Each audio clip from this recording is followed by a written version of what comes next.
ఈరోజు సద్విద్య ఉన్నతి 40లో నుంచి 9వ పద్యము.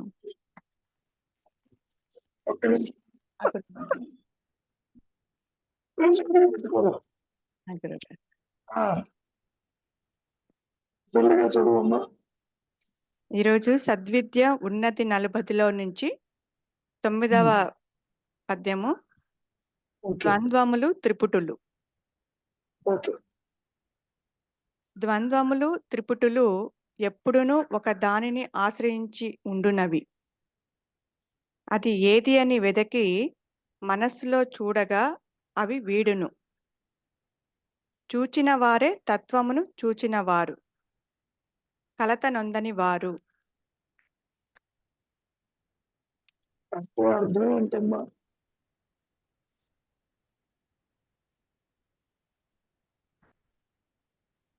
అంటే ఈ ద్వంద్వాలు త్రిపుట్లు అనేటివి మనకి ఈ వ్యవహారంలో జరిగేటివి గురుగారు. ద్వంద్వాలంటేనక వెలుగు చీకటి, రాత్రి పగలు, సుఖ సంతోషాలు, ఇవన్నీ కూడా ద్వంద్వాలు. అర్థమైంది గురుగారు. ఒక దాన్ని అంటున్నారు ఇక్కడ.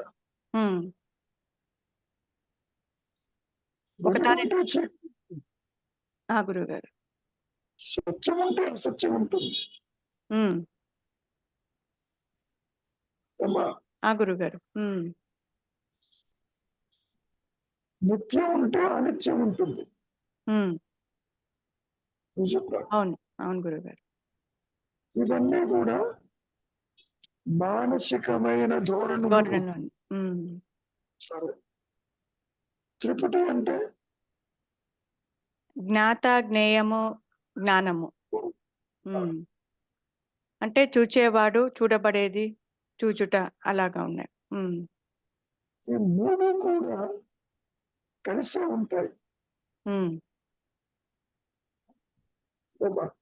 అది ఏ ఒక్కటి లేకపోయినా అది త్రిపుటి ఉండదు.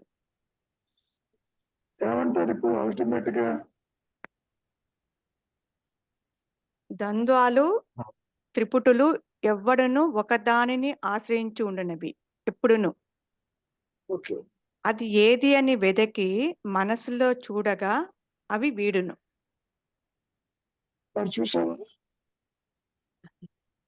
చూశాను గురువుగారు.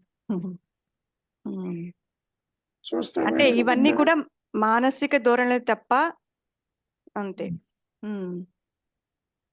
స్వామి అన్నారు, బాగానే ఉంది. అవి తొలగిపోతే నెక్స్ట్ అవి ఊరికే వీడిని అనుకుంటుంది కాదు. అది వీడిపోతే ఉన్నది ఏమిటి? ఉన్నది అవి వీడిపోతే ఉన్నది కలత నొందని వారు అని అంటే ఉన్నది సత్యస్థితి అని చెప్తున్నారు, జ్ఞానస్థితి అని. అది వీడిపోయినట్టు కలత చెందని వారు అంటూ ఉంటారు. ఇంకక్కడ ఉండరు. అంటే మూలము ప్రకాశించిన స్థితిలో ఇది ఉండదు అని చెప్పటం. అవును గురుగారు. ఏమైనా రవి వినోద్ గారు ఏమో ఒక అడుగుతున్నట్టున్నారు గురుగారు. స్వామి ఆడుతున్నారా? స్వామి స్వామి ఇప్పుడు ఒక తెర తీసుకున్నప్పుడు స్వామి, అందులో ఎన్నో పాత్రలు కదలాడుతూ ఉంటాయి కదా స్వామి. ఉదాహరణకు ఏదైనా ఒక పాత్ర తీసుకున్నప్పుడు అది పుట్టడం దగ్గర నుంచి పెరగడము, తర్వాత అది కష్టపడి చదవడము, ఉద్యోగము, జీతము, భార్య, పిల్లలు, తర్వాత ఆరోగ్యం, అనారోగ్యము, ఆస్తులు సంపాదించుకోవడము, తర్వాత ఏదో ఒక అనారోగ్యంతో శరీరం వదిలేయడము, ఇవన్నీ కూడాను ఏదైనా ఒక తెరలో ఒక పాత్ర మనం చూసినట్లయితే స్వామి, పాత్ర దృష్టి ఉన్నంత వరకు అది సత్యంగానే అనిపిస్తుంది స్వామి. కానీ ఎప్పుడైతే తెర దృష్టికి చూసినప్పుడు ఈ పుట్టడము ఇవన్నీ కూడాను అసత్యంగా గోచరిస్తుంది స్వామి. ఎప్పుడైతే తెర దృష్టి ఉన్నప్పుడు మాత్రమే ఈ ద్వంద్వములు త్రిపుటి లేకుండా పోతాయి. తర్వాత స్వామి తెర పైన అంటే తెర దృష్టి పెట్టుకున్నప్పుడు దాని ప్రకాశంలో ఇవి కదలాడుతూ ఉంటాయే గానీ, పాత్ర దృష్టి ఉన్నంత వరకు ద్వంద్వములు, త్రిపుటి ఉండనే ఉంటాయి అనేది నాకు కొంచెం అది అర్థమైంది స్వామి అందులో. ఇక్కడ పరదృష్టి అనేది జీవుడికి తెలియదు. అనుగ్రహం చేత ఆయన విను, నీవు తెరనెప్పుడు చూడవు.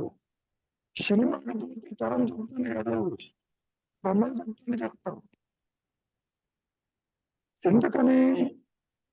నీవు దేహత్వముతో ఉన్నావు కాబట్టి ఇతర బొమ్మలను చూస్తావు, ఇతర సంసారాలను చూస్తావు, జరణ మరణాలను చూస్తావు.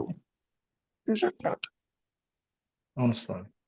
ఇక్కడ దృష్టి రెండంటూ ఏది ఉండదు. ఎలాగైతే త్రిపుటి గాని ద్వంద్వములు గాని ఒకటి రెండు కలిసి ఉండవు. జ్ఞాన దృష్టి, చక్షు దృష్టి కలిసి ఉండదు. నీవు దేహ ప్రవృత్తితో తెరని ఆత్మని తెలుసుకోలేవు. మళ్ళీ ఎక్స్క్లూజివ్ గా అహం స్ఫురణ ప్రకాశిస్తేనే తప్ప తిరిగి మళ్ళీ ఇక్కడికి రావాలి. ఎలా ఉంటుందంటే కలగనేటప్పుడు చాలా స్వచ్ఛంగా ఉంటుంది. జాగ్రత్తావస్థగా వచ్చిన తర్వాతనే నీవు చెబుతావు ఎలా అసత్యమని. ఇక్కడికి రావాలి తప్పదు మళ్ళీ జాగ్రత్తగా. కాబట్టి చక్షు దృష్టి, జ్ఞాన దృష్టి అనేవి కలవు. ద్వంద్వాలు ఎట్లాగైతే కలవవో ఉన్న ఒకే నేను తనకు తానుగా ఉంటే జ్ఞాన దృష్టి. అన్యత్వాన్ని చూస్తే చక్షు దృష్టి, ద్వైత దృష్టి. ఈ ద్వైత దృష్టి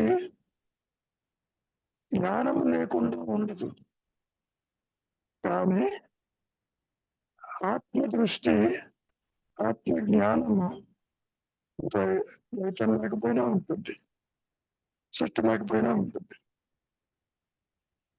కాబట్టి ఈ జీవుడు ఆత్మ దృష్టి వీడికి తెలియదు, అహం స్ఫురణ తెలియదు. ఎంతసేపటికి ఇందాక మీరు చెప్పినట్టు కళ్ళ ఎదుటి ఇవన్నీ కనపడుతున్నాయి, పుడుతున్నారు, పోతున్నారు, ఇది సత్యము అనే భావన తప్ప వాసనల వల్ల ఈ ద్వైతానికి అతీతమైన స్థితి ఒకటి ఉన్నది అని తెలియదు. అదే స్వామి.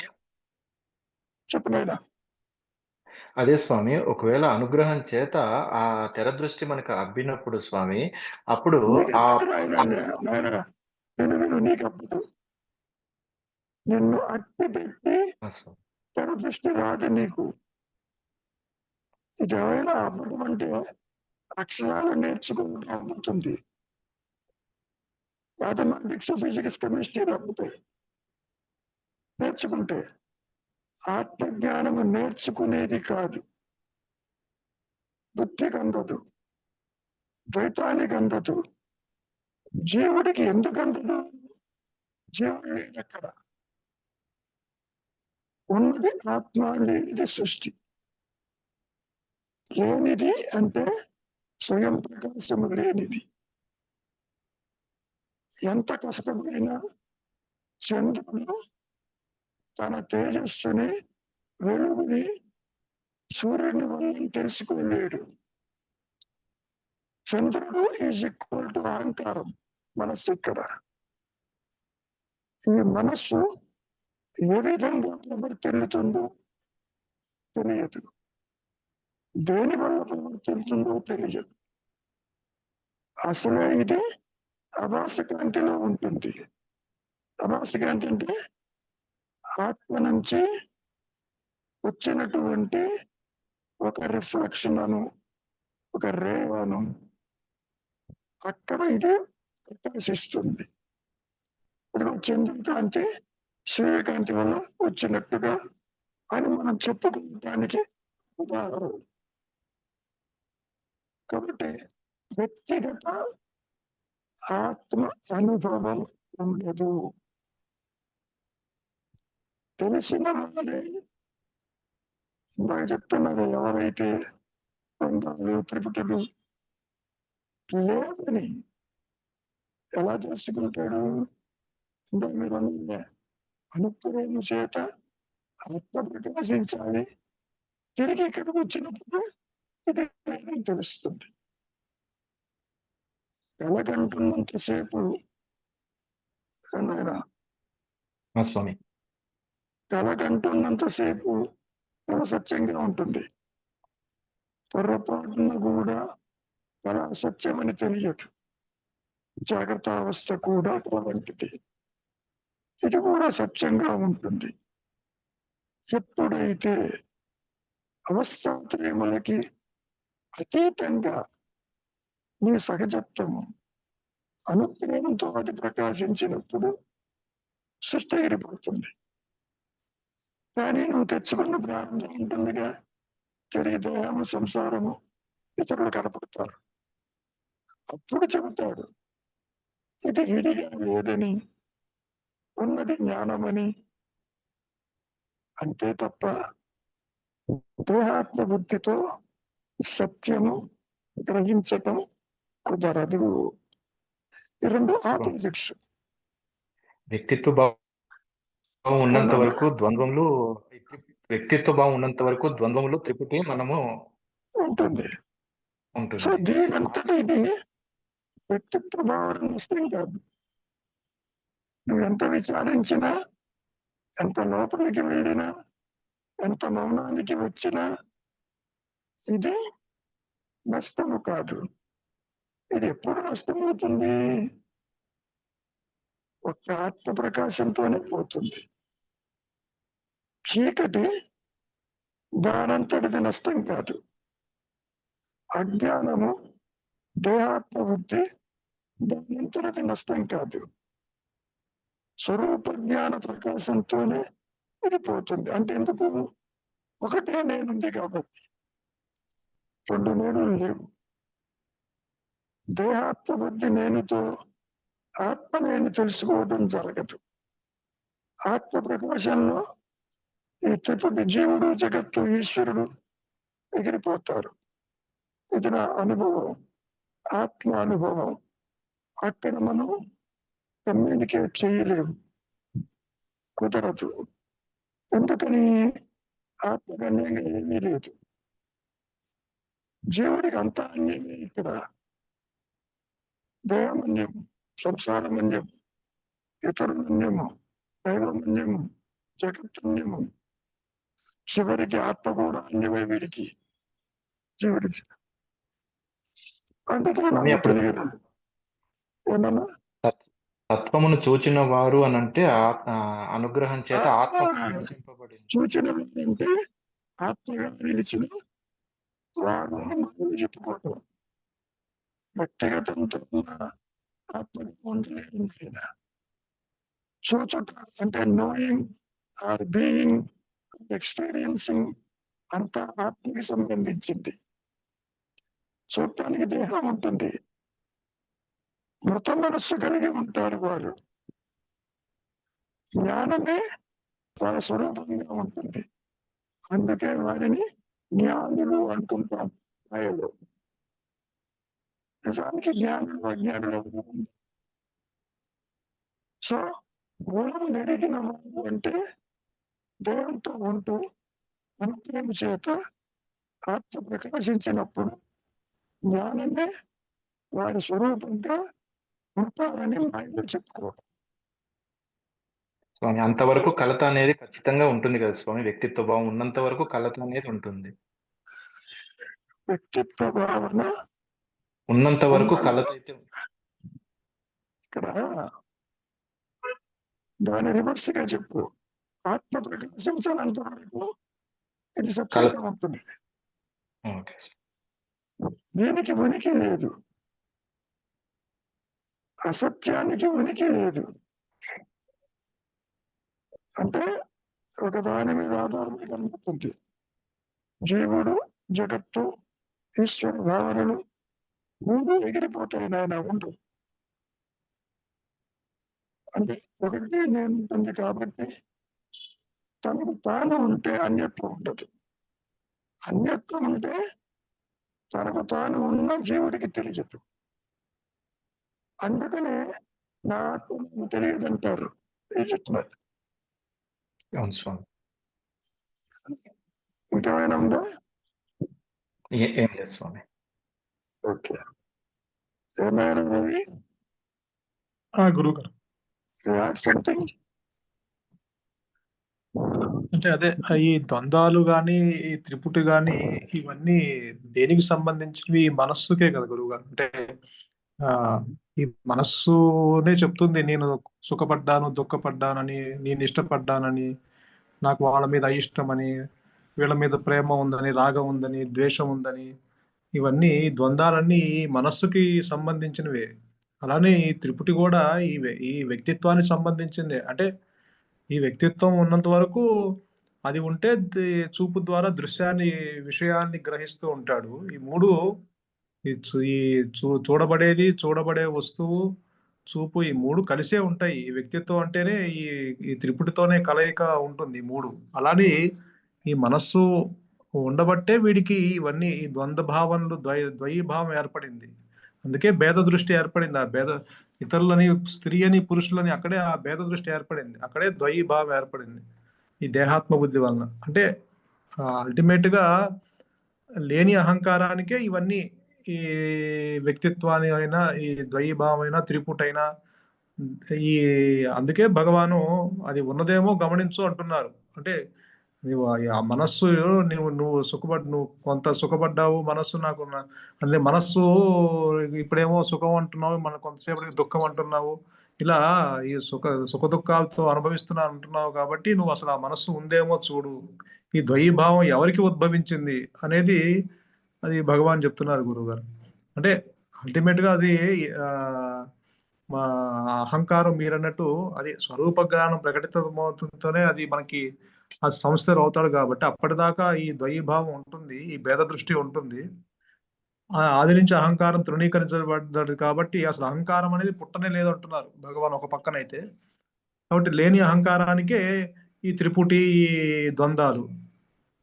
ఆత్మలో అది ఏకము, అద్వయం కాబట్టి దాంట్లో అది అసలు దాంట్లో ఈ కలత చెందేవాడు గాని, ఇప్పుడు కూడా కలత ఆత్మ తనకు తానుగా ఉంది, కలత చెందకుండానే ఉంది. ఆ విషయం వీడు గ్రహించలేడు కాబట్టి, ఎందుకంటే ఇదే సత్యం అనుకుంటున్నాడు. ఈ ద్వయీభావము, ఈ త్రిపుటితో ఇదే సత్య ప్రపంచము, లోకము, వీటితోనే తాదాప్యత ఉంది కాబట్టి ఇదే సత్యం అనుకుంటున్నాడు. కాబట్టి అందుకని భగవాను అది ఉందేమో, ఉద్భవించిందేమో గమనించు, అది పుట్టిందేమో చూడు అన్న విచారణ చేయమంటున్నారు.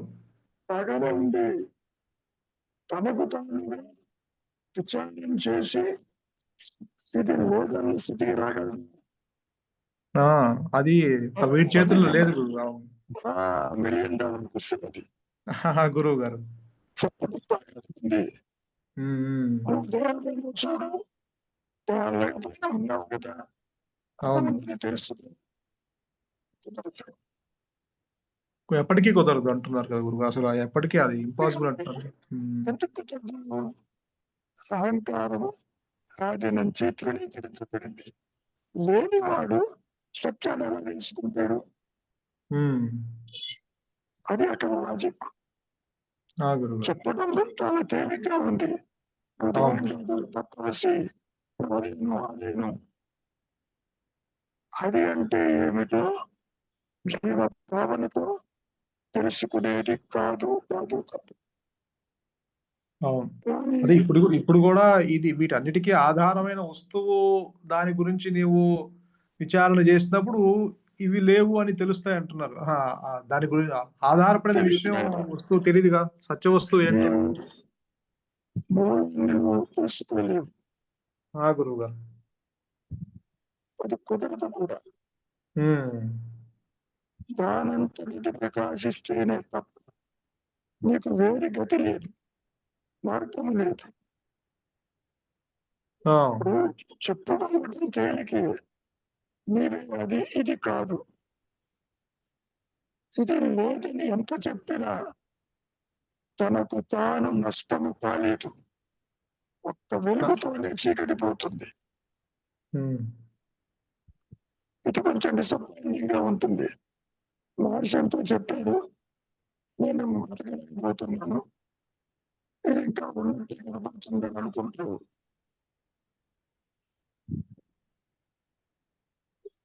గురుగారు అవును. అదే ఇక్కడ ఆధారమైన వస్తువు నువ్వు వెదకగా ఇవన్నీ వీడును అంటున్నారు. ఇవి దైవభావం, త్రిగుణాలు, త్రిపుటి ఇవన్నీ వీడును అంటున్నారు. అంటే కార్య సంబంధాలు ఉన్న రీతిలో చెబుతున్నారు. విచారం చేయి, ఇది లేదు, ఉన్నది అదేను. స్టేట్మెంట్ లోపం లేదు, ఎక్సిక్యూషన్ కష్టం.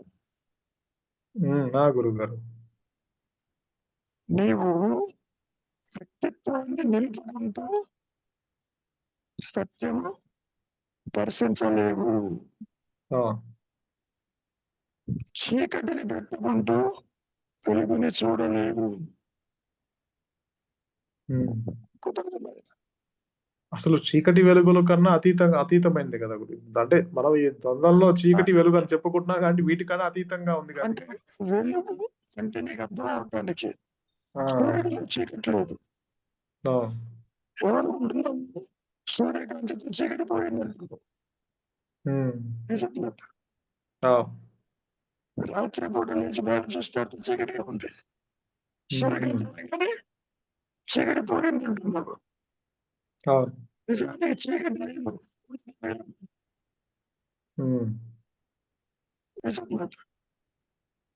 అంటే వెలుగు ఉంది, ఒక వెలుగు కనపడకుండా ఆ చంద్రుడు అడ్డొచ్చినట్టు భూమికి అక్కడ ఒక పొరలాగా.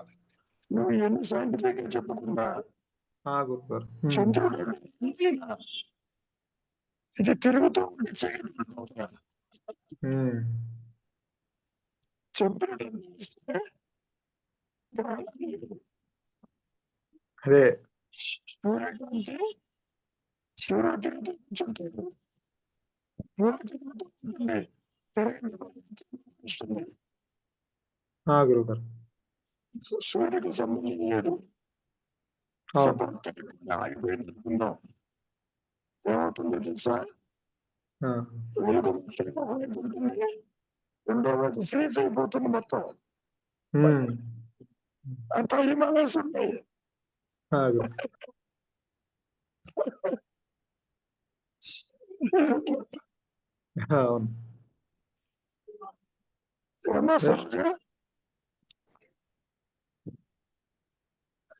గురువు గారు, ఇందాక మీరు వినోద్తో అంటున్నారు కదా, అంటే ఆత్మ ప్రకాశంతోనే ఈ కలతలు అవి ఉండవు, అలా తీసుకో రివర్స్ లో అని చెప్పారు కదా. కానీ అనుగ్రహంతోనే మళ్ళీ అది ఆత్మ ప్రకాశం జరగాలి. కానీ మా ప్రయత్నంగా నిశ్చలం వరకు మాత్రం మా ప్రయత్నం చేయొచ్చుగా గురువు గారు, అది కూడా మీరు అనుగ్రహం అనే అంటారు.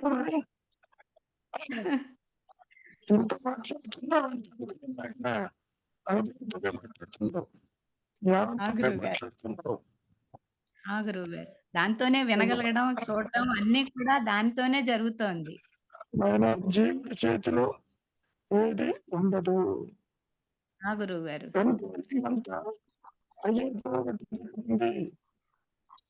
గురువు గారు, అది అర్థమైపోతుంది. ప్రతి నిమిషం అది అర్థమవుతోంది గురువు గారు. I'm experiencing it. It is not in my experiencing ఎప్పటికీ రాదు. గురువు గారు, ఎస్ అర్థమవుతుంది అంటున్నారండి. ఆ విధంగా ఆత్మను అర్థం చేసుకోలేము. కరెక్టే గురువు గారు, అది కరెక్ట్. మనస్సుకు అందదు, అవస్థలకు అందదు. అసలు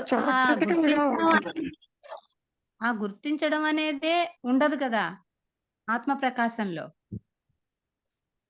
ఆత్మ ప్రకాశాన్ని నీవు గుర్తించలేవు. ఆ గురువు గారు. ఏమ్మా, అవును గురువు గారు. ఇక్కడ ఏమంటున్నారు మహర్షి? అహంకారం త్యాగం చేయమంటున్నాడు. త్యాగం అవును. చేసేవాడి చేతుల్లో లేదు. ఆ గురువు గారు. అది కూడా అనుగ్రహమే. అనుగ్రహం అంటే ఆత్మే. ఆత్మ అంటే ఆ గురువు గారు. శక్తి. అదే గురువు. ఆ గురువు నడిపిస్తుంది నిన్ను. ఆ గురువు గారు. ఏమైనా నేను వింటుని అంతే. శ్రీనివాసరావు గారు, you are something before it disappears. ఈ కృష్ణుడును ద్వంద్వాలు లేనిదాన్ని ఆశ్రయించుకుంటాం చేత దీనికి కూడా లేనితనం వచ్చింది. అంటే లీగల్ టర్మ్స్ లో ప్రాపర్టీ రైట్స్ గురించి చెప్పేటప్పుడు జెన్యున్ ఓనర్ ఎవరైతే ఉన్నారో ఆయనకి సరైన టైటిల్ టు ది ప్రాపర్టీ లేకుండా he cannot transfer his rights to the other person. In the same way ఇక్కడ కూడా ఇప్పుడు ఈయనకే ఒరిజినాలిటీ లేదు. ఎవరికి వ్యక్తిత్వానికి అహంకారానికి ఒరిజినాలిటీ లేదు కనుక ఇతను ఆశ్రయించుకున్న వాటికి మాత్రం ఒరిజినాలిటీ ఎక్కడి నుంచి వస్తుంది? సత్యత్వం లేదు వాటికి కూడా. ఆ విషయాన్ని తెలుసుకునే జ్ఞానం ఎవడైతే ఉన్నాడో వాడు కలసజన్నాడు అంటున్నారు గురువు గారు.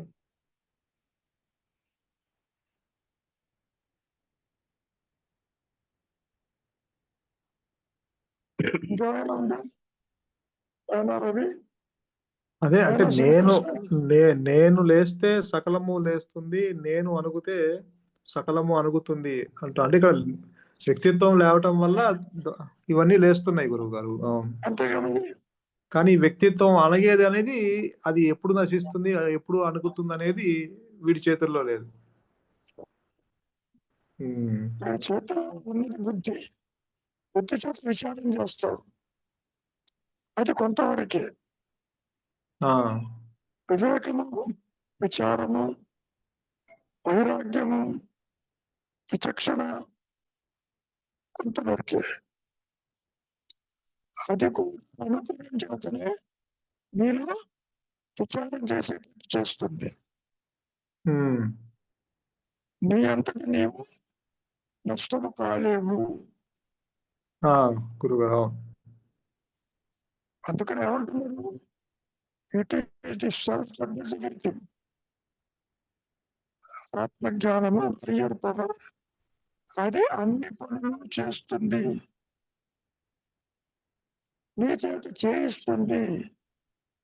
ఇప్పుడు కూడా నీవు చేసే కర్మేంద్రియ జ్ఞానేంద్రియాలు ఎలా ఫంక్షన్ అవుతుంది? జ్ఞానం వల్ల. గురుగారు ఆ సహస్ఫురణ వల్ల. స్ఫురణ అంటే నీకు తెలియదు, కాన్షియస్ అంటే తెలుస్తుంది కొంత. ఎందుకని కాన్షియస్ ఆఫ్ బాడీ నాకు తెలుసు అంటున్నావు. ఎలా తెలుసుకుంటున్నావు? ఇది అభాసకాంతి, సాపేక్ష జ్ఞానం. పైగా పూర్ణ జ్ఞానం కాదు నేను ఇక్కడ. గురుగారు సో ఇది ఈ ద్వైతం అంతా కూడా, మాయ అంతా కూడా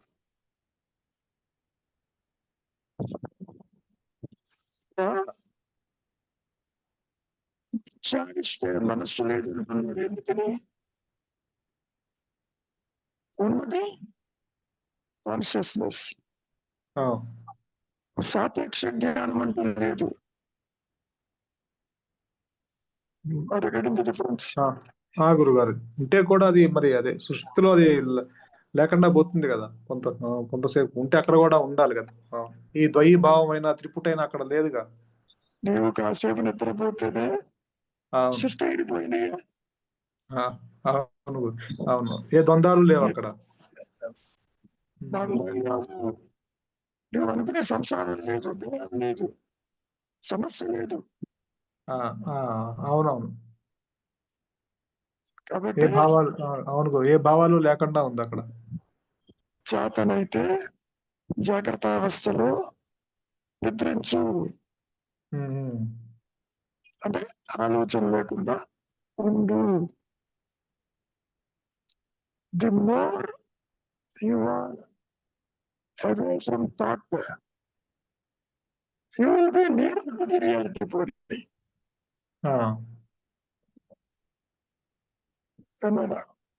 గురువు గారు, కానీ కొన్ని ఈ ప్రారంధము నడిపించే కొన్ని కర్మలు ఉంటాయి కదా, వాటిని కొంచెం ఆలోచనతో మనం చేయాల్సి వస్తుంది కదా గురు. అవి అసలు నడిపిస్తాయి, నువ్వు చేయలేవు, నువ్వు చెప్పేది ఏంటి? చేయలేదు, అది కూడా చేయలేదు. అవును అది నడిపిస్తుంది నీ చేత. గురువు గారు. ఆయన వండి నువ్వు కర్మ చేయాలి, అటు పోవాలి ఇటు పోవాలి అంత నడిపిస్తుంది. అదే వీడి ప్రయత్నం ఏం లేదు ఇంకా. నీ ప్రోగ్రాం ప్రకారం నడిపిస్తుంది చేయడానికి. చెప్పినట్టు అవునవును. ఇప్పుడు గురువుగారు, చెప్పినారా? ఇంత మనము రోజు జూమ్ మీటింగ్ లో ఉండి మీరు మార్నింగ్ సందేశము మౌనమే శరణ్యము అన్ని ఆ ప్రారంభ కర్మే నడిపిస్తుంది అని అనుకొని మనం చేసినా కూడా మనం ఈ ఆలోచన లేకపోతే ఏం చేయట్లేదు అని అనుకుంటున్నాం. కానీ ఈ కార్యక్రమాలన్నీ జరుగుతున్నాయి కదా, అంటే ఆ ప్రారంభమే చేయిస్తున్నది కదా, దానికి మన తలం పక్కర్లేదంటారా? అంటే మౌనంగా ఉండడంలో. ఇప్పుడు నేను మౌనంగా ఉన్నానని అనుకోవడం కూడా నా కుదరదు అంటున్నారుగా. అనుకోవడం కాదు నాయన, అనుకోవడం కాదు, ఆలోచన లేని స్థితి చూడుకొని, ఆలోచన చూడుకొని దేనిని చూడకపోతే ఇక్కడ మరి విజయసారథి ఎట్టిపోయినాడు, విద్యాసాగర్ ఉన్నాడా?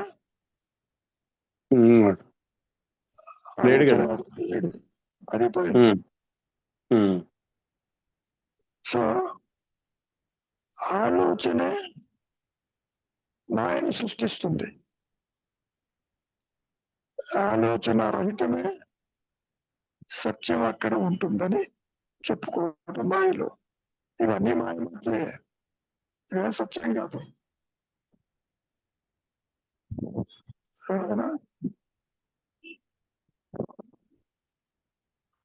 నీవు మౌనానికి రావాలన్నా ఉండాలి. ఫస్ట్ పాయింట్,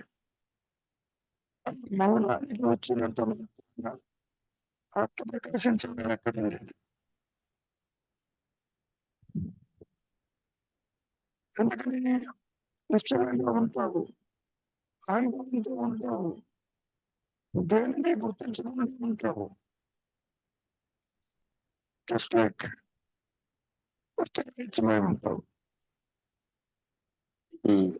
ఏమైనా అహం స్మరణ ఎక్కడ ఎప్పుడు ప్రకాశింప తెలుసుకుంటే అది డిసైడ్ చేస్తుంది, నీవు డిసైడ్ చేయలేవు. నీ ప్రోగ్రాంలో ఉన్నది ఎంతవరకు? కర్మరాజేంత వరకు, శుభదప్తరాలు అనుభవించేంత వరకు, చెప్పిన మాట అయినంత వరకు.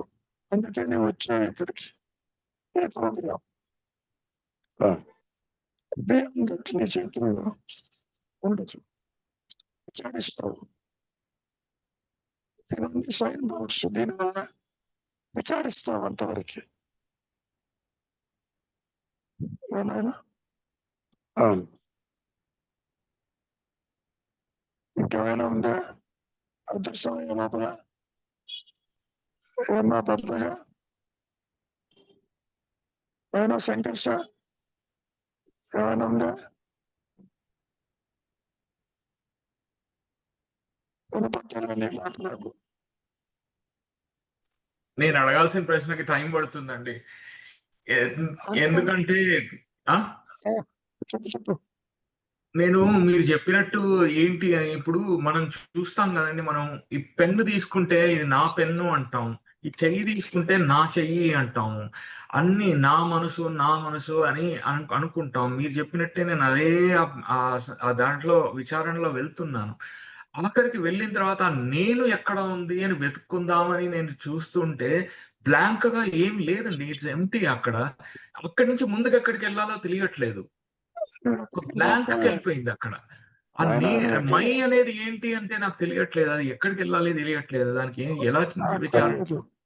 స్థిరంగా ఉండి చాలు. బ్లాంక్నెస్ కూడా చూడవద్దు.